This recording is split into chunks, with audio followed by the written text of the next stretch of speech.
നോമ്പെടുത്തും തിന്നാൻ പറ്റണ വിഭവങ്ങള് കണ്ടുക്ക. നിസ്കാരപ്പായയിൽ കിട്ടണ തേൻ മധുരം കഴിച്ചിക്ക. നോമ്പെടുത്തും തിന്നാൻ പറ്റണ വിഭവങ്ങള് കണ്ടുക്ക. നിസ്കാരപ്പായയിൽ കിട്ടണ തേൻ മധുരം കഴിച്ചിക്ക.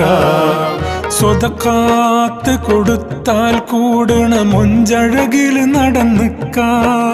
സ്വതക്കാത്ത് കൊടുത്താൽ കൂടണ മൊഞ്ചഴകില് നടന്നിക്ക.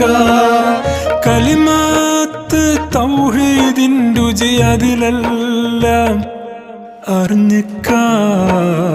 നോമ്പെടുത്തും തിന്നാൻ പറ്റണ വിഭവങ്ങള് കണ്ടുക്ക. നിസ്കാരപ്പായയിൽ കിട്ടണ തേൻ മധുരം കഴിച്ചിക്ക.